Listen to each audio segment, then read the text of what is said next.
psychological interview that you're doing too. You're sort of being my psychiatrist. You've been called every name in the book. Why do you subject yourself to this? What do you say to yourself when the crowds aren't cheering? What is the hardest, darkest moment? There's an addiction to revenge. Nobody would fault you. You say, it ends here. It ends with me. Our country's in tremendous danger of World War III, and I don't think I've ever said this on air before. I want to hear it. Dr. Last Phil. week, 12 jurors deliberated for 2 days and rendered a verdict finding Donald Trump guilty on all 34 charges of falsifying business records, leading to an unprecedented felony conviction of not only a former president, but also the front-runner nominee for the Republican Party. I traveled to Mar-a-Lago to sit down one-on-one with President Trump for an unfiltered, no-holds-barred interview. Let's go. And I promise you, no topic was off limits. But I don't endorse candidates, so I want to sit down with President Biden and Kennedy as well, because everybody needs to vote, and not just vote, but make informed votes. Right, that's true. It's an honor to be with you. Let me just say, it's great. Look at that logo. I've seen that sucker a long time. Yeah. You look well. I feel good. Do I you? feel good. No pressure. Yeah. It's nice to lead a life of no pressure whatsoever. Surrounded by corrupt judges and corrupt politicians. Other than that, there's no pressure. I told You know, you and I talked the other night, and I work in trial sciences for a lot of my career, and so I have a particular interest in the dynamics of the trial setting. You know, it was interesting when you called the other day about doing an interview. A lot of people want to do interviews, and I don't. Dr. Phil seemed like he could just pull a mask off and Mark Jacob will be under there. Just agree to him very easily. But I've always had great respect for you. I watch your show. Some of the real good ones and some of the less intellectual ones, and that's okay too. But it's always been, you've always been very special. And I knew that you were, in some form, very much involved with trials. And I found it to be very interesting that you would take this up. It's a very important thing. Well, I wanted to, and I know that there was some news coming out of Georgia today. There was some news coming out of Florida today that they're stepping back from this. And oh, really? I called for the other day, and I don't know if you saw it, but on Merritt Street Media, where I now do my show, I called for President Biden to stop all of this now. And of course, a lot of people said, oh, he can't stop it, it's a state case. Well, okay, that's an explanation for stupid people, but for people that understand how this works behind the scenes and all, I say the same thing.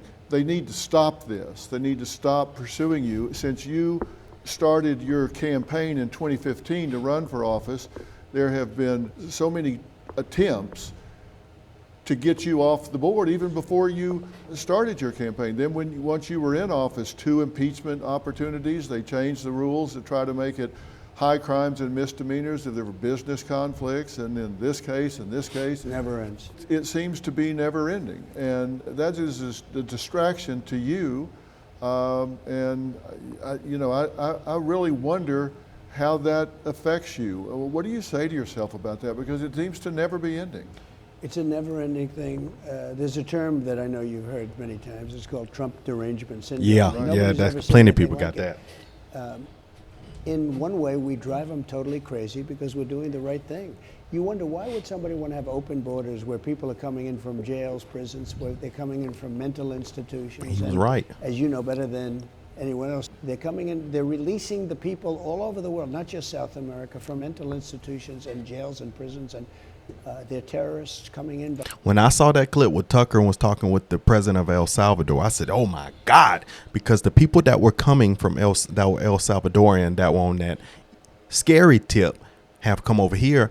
That is unbelievable. And he was absolutely right. And we thought when Trump was talking this in 2016, he was just like, he's just talking out of this. And then you come to find out later that this is a real thing. Yeah. Not everybody come across, but you got a lot of people that they don't want over in their countries. By the thousands, they're pouring into our country. And who would allow this? You know, it's common sense, not a conservative thing. If they would devote that same skill and talent to making America great again, it would really be a wonderful thing. But in the meantime, we're beating them. You know, you mentioned I got impeached twice and I won twice very easily, very quickly. We had great support from the Republican Party. I have all these cases all my life. I didn't have any problem, and all of a sudden, within a matter of months, I That end laptop, up Joy, with look at that 4 laptop. cases. Now, of course, it's from the White House and the Department of Justice. They totally control the state case. In fact, I'm not allowed to even be talking about certain aspects of it because I have a gag order. Think of it. I'm the Republican nominee. I was the president, and I'm leading the current Democrat by a Yeah, lot. oh my God. And I have a gag order from a local judge that was appointed by the Democrat Party. A local judge. He's a Insane. local person, and he is appointed. And he put a gag order in me. Well, while you're Nobody's ever campaigning. seen anything like it. While you're campaigning. you While have I'm a gag campaigning, order. like you just mentioned a question that I'm not allowed to talk about. Right. Can you imagine? I'm the Republican nominee, and I'm not allowed to talk because a local judge from New York, appointed by Democrats, said I can't talk about it. It's so unfair. And then he Yeah. gives a jury charge. Nobody's ever heard of a charge like this. He gave instructions to the jury. And by the way, the jury happened to be in a location that was almost no Republicans. You understand that? Yeah, too? it's 87-13 in the last 2 elections, Republican. And I know you can't talk about it. I'm not under a gag order. I do know that the number 3 person in the Department of Justice took a pay cut and went down in stature to go to a state job and become one of the lead prosecutors in this case. But yet they say, hey, Dr. Phil, why are you saying that President Biden needs to stop all of this? It's a state case. That's exactly why I'm saying it. Don't be naive, people. Understand that there's a power play going on It's here. controlled by the White House and the DOJ, Yeah, 100%. You know, Gerard Baker wrote in Wall Street Journal today, and I'm paraphrasing, but he said, what do we say to those people that are rejoicing over reducing law to the status of a weapon in the hands of the dominant political power? Because that's what's happening right now. It's become a weapon. And that's not what it's intended for. That's not what we need to be doing. I mean, let's let the people decide these, right? That's right. That was a very good statement in the Wall Street Journal. I read that this morning. And it's so true. I mean, it's so accurate. They've weaponized to a level. They are trying to affect the election by demeaning, hurting in any form. And by the way, I think after the election, the hatred's great enough Yeah, that yeah. they'll go, but with much less enthusiasm. Because when we saw that clip, when Joe Biden was still, Jill Biden, it was Jill Biden, and Jill Biden was still married to her husband. And the level of political power he used against the husband and still are using today It's crazy. against the husband. I remember that. It's the same tactics he's using against Trump. But Joe Biden has had a lot of power. He's been in there his whole life. He has a lot of power. And so to say that he has no influence on the case is asinine. That is not true. That is Right. impossible. He's 100% a part of that, Yeah. allegedly. This is about November 5th, which I think is going to be the most important day in the history of our country. If we don't turn this around, we're not going to have a country left anymore. That's right. Well, I believe we're it a too. country of laws, right? I mean, and that's what's made us so orderly. That's what's allowed us to progress forward. And there's something that are called hornbook laws or black letter law that is just, these things are just been around so long. And these were violated in your case, one right after the other. For example, you don't let someone that has been charged in the same case as someone else and they made a plea deal and said, okay, I'm guilty of doing this because they were intimidated into doing it. The lawyer in your case, we don't even need to speak his name, he bartered around out from under 65 years, looking at 65 years of imprisonment down to 3 years and 2 years on this case and a tax case. So went from 65 years down to 5 years in exchange for giving them testimony against you. That's not supposed to come in, but it did. Pecker making a deal, a non-prosecution agreement. That's not supposed to come in, but it did. That got into the jury box. They got to hear all of that. And so they say, well, you know, if we're not down here for the reasons they're saying, then we need an alternative explanation, which they're not allowed to get because your expert witness that was going to come in and say, as a former chairman of the Election Commission, was going to say this was looked at, there's no issues here. They didn't allow that person to talk. to testify. And I'm looking at this saying, how is the jury supposed to solve this problem if they don't have all the pieces to the puzzle? They Right. wouldn't listen to him. They wouldn't talk to him. They didn't want to hear his testimony. They knew what he was going to say. He was going to say it was 100%. And very importantly, when they tell somebody, you're going to jail for 15 years unless you say bad things about this guy named Trump, okay? Now, in all Wow. fairness, we know a lot of great people, but you don't know too many that would say, I'm not going to do what they want. Yeah. He goes Yeah. up to somebody and they say, Dr. Phil, you're going to jail for 15 years unless you say bad things about Trump. And if you say the bad things, you're not going to jail at all. In fact, we're going to make you a hero. Or you're going to go for 3 months, or you're going to go for a short period of time. That's messed up. Yeah, that's How terrible. many people are there that say, you know, I'm not going to do that? Mm-hmm. There have been people. Yeah, that's right. And those are, in my opinion, these are great people. What they've done to people that work for me is incredible. Incredible. The threats, the taking of a gentleman who's been with me for years and telling me he's going to jail for 15 years unless they say, and he went back to jail a second time. Wow. I guess they didn't want him to testify. I don't know what happened exactly, but the threats that they made to this man, they've destroyed his life.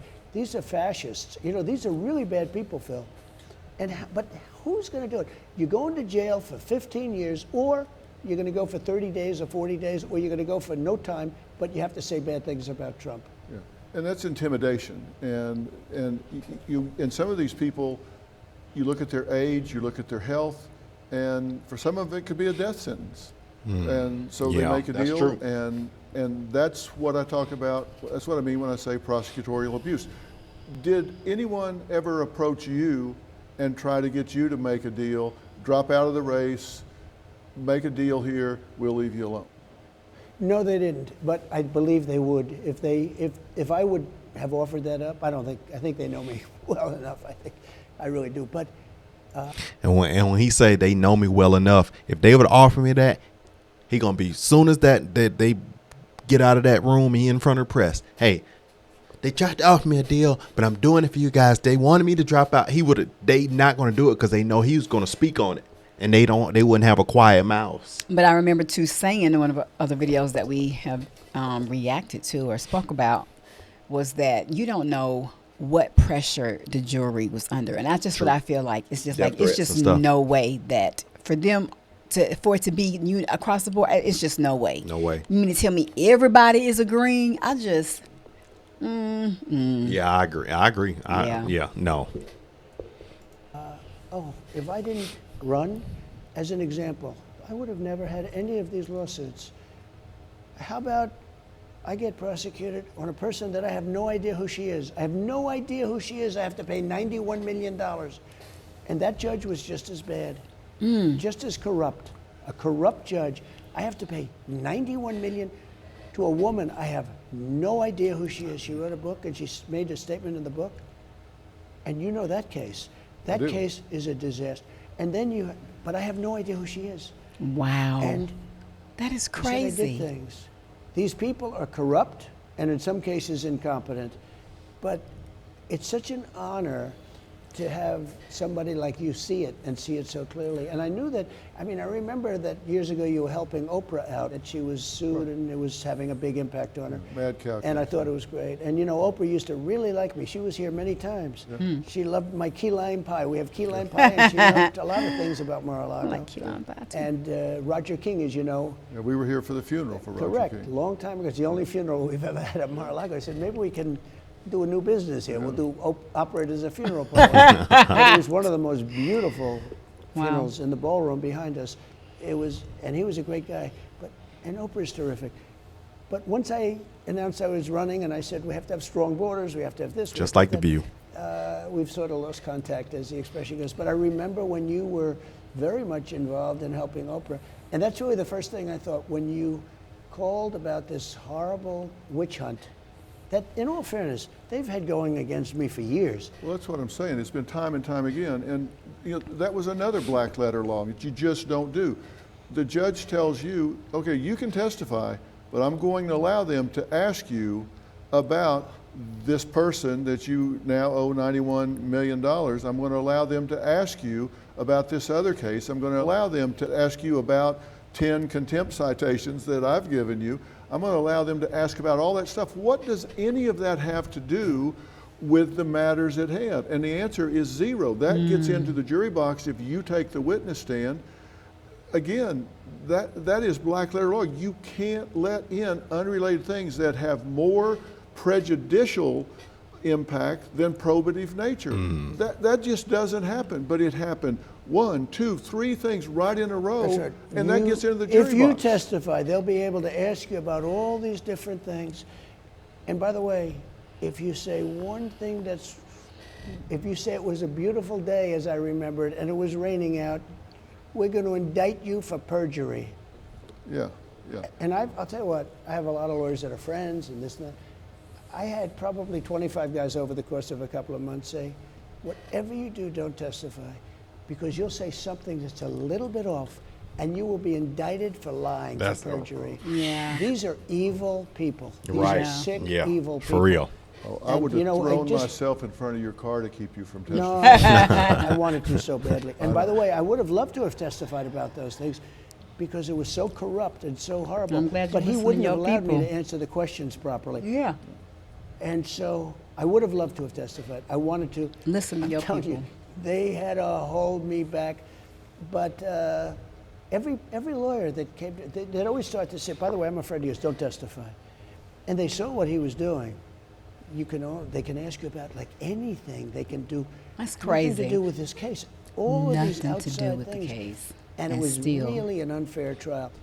There's a very brilliant judge in Florida that's holding the government. It looks like, I mean, she's looking into what happened because they raided Mar-a-Lago, Right. and they took stuff out by the satchel. I mean, they took bags and bags of stuff. And I said, what are they taking? Are they saying what they're taking? Because they can add things. Yeah, they can 'cause add they the don't know. nuclear codes in there. They say, hey, he had the nuclear codes. And this was all stuff that under the Presidential Records Act, I'm allowed to do. By the way, Biden was totally exonerated. Now, I'm not sure I want that kind of an exoneration. They basically said he's incompetent to stand trial, but he could be president. Think of that. Really? He's not sharp enough, got no memory, got no this, got no that. He's incompetent. Basically, they're saying he can't stand trial due to incompetence, but he can run for president. What's How? going on? Yeah. What are we missing here? Yeah, it makes everybody uncomfortable Logic. about that state of affairs. And what I was concerned about with everything that happened in this New York trial is one of the big myths is that the burden of proof lies with the prosecution. That is the law. But I can tell you, after years and years and years of trial, the truth is that the jury sits there and says, I'm looking at all this, and if we're not down here for the reason they say we're down here, somebody needs to give me an alternative explanation of why we are down here. So if we're not down here because of what the prosecutors are telling us, then what's the alternative story? What's the alternative explanation? And when you get muzzled in the way that this judge muzzled this case, they're sitting there saying, what's the rest of the story? You're not allowed to testify because you're in jeopardy if you do. They let all of this other stuff in that should never get into the jury box. And so, the scales get tipped. You're right. And it gets very, very difficult to get even one juror because there's not an alternative story that if you could tell without being in peril, if you can tell without being intimidated, it would be a very different situation. The burden legally is on the prosecution, but logically You're with the guilty jury, until proven innocent. that's basically what exactly the happened. truth. I can tell you, that's the truth with me. That's how it what plays happened. out. And That's sad. You're right. I did a focus But it's group been about like that. this when I Versus did the opposite. a show on this on Merritt Street. And I had 250 people in, did a focus group, and I said, and overwhelmingly the people were in your favor. But I found those that had questions, and I said, what is your question? They said, where there's smoke, there's fire. Yeah. I didn't hear I the other understand. part of it. I'm sitting here, and you've asked me indirectly a couple of questions.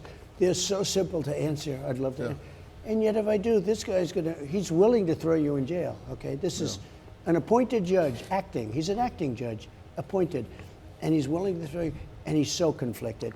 It's so sad. I But, can't even believe this is going on. I know it's crazy. you do things for your country.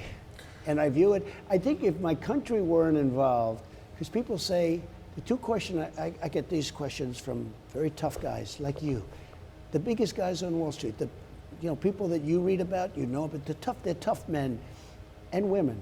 But I have the question asked often is number one question I get, how do you stand it? How do you do it? How do you get up in the morning and put your clothing on and go to work? I do get that because people don't envy it. And the other one I get is, will they do it again? Meaning, will they cheat? Will they do it again? Will it happen again? Well, I have a different question than that how question. My question That's scary, is though. why. I understand how. I know you got a thick skin. You're not one of those people that's afflicted with the need to be loved by strangers. I get that. I think that's true. My question is not how do you do it. My question is why do you do it? Why do you, 'cause let's face it, I mean, you're a billionaire, you got a great family, you're a very dedicated Wow. father. People may not see this in you a lot because you keep that kind of private.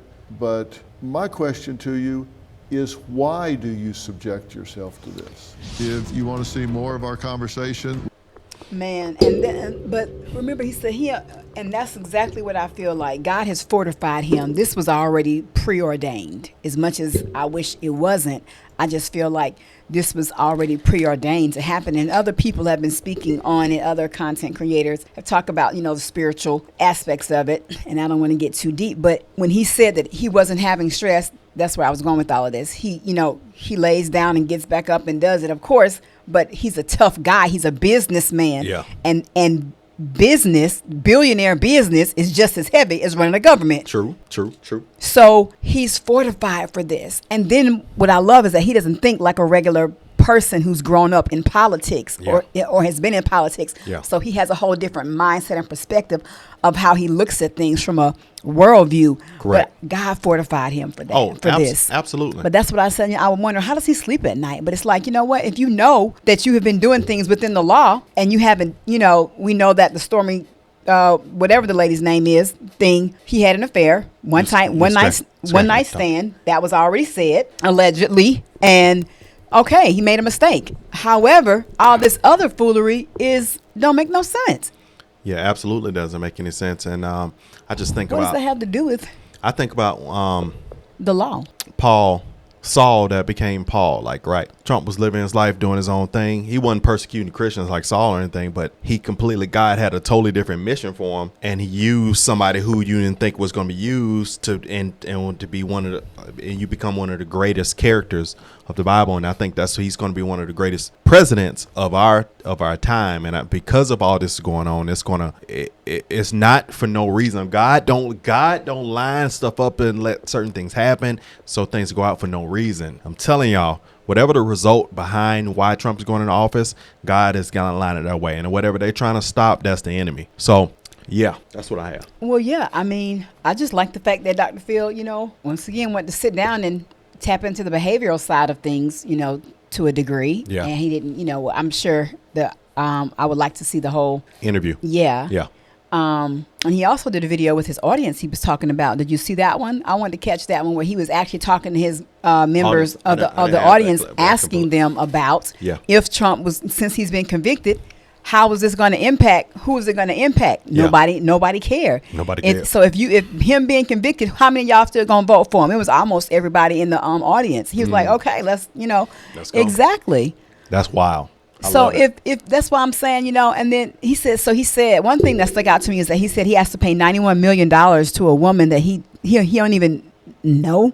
He slow me down? I don't know. I was trying to infer if he had to talk about it like that because of the gag order, or is this a whole separate case? And he's saying he had to pay. No, that's the thing with the girl that having sex with the lady. And my thing is $91 million. Even if he did, right, that is on a very small scale, and that's only relates to him and his family. Exactly. That's not something for the world. Right. It's that's not my for the point. world. It's like, okay, so let's just say, that happened, and because I was thinking about this myself. If he had an affair, definitely not condoning that, one night stand, he broke a law between him and his wife, not the world. It ain't got nothing to do with me, you, your auntie, your kinfolk, news broadcasters, judges, nobody. is between him and his wife and his family. So that's why I was like, what does this have to do with the prostitute in China? They didn't prosecute the Kennedy brothers when they both had sex with Marilyn Monroe. So I mean, and this was a time way before Trump was even think about being presidency. It's so Me Too-ish and so not relevant. But when you're trying to catch every piece of garbage that a person could have in their trash bin, and you looking at that and you trying to blow that up so that this person doesn't run. Right. All right, man. Well, I just know he's fortified to do this. For sure. It's horrible. And then when he was thinking about, just guilty until proven innocent. And I thought, just like wow, that's so a lot of, that it goes in that direction. But a lot of, black people have experienced that. Yes. And, non-people of color as well. There have been people, I'm sure, that have been mistreated fairly in the juvenile justice system. But we know blacks have suffered that have experienced that for a long time. Yeah. Hence, something else that, is relatable when dealing with this thing with Trump. But anyway. All right. Yeah, man. 2024. Be more. And talk less. Yeah.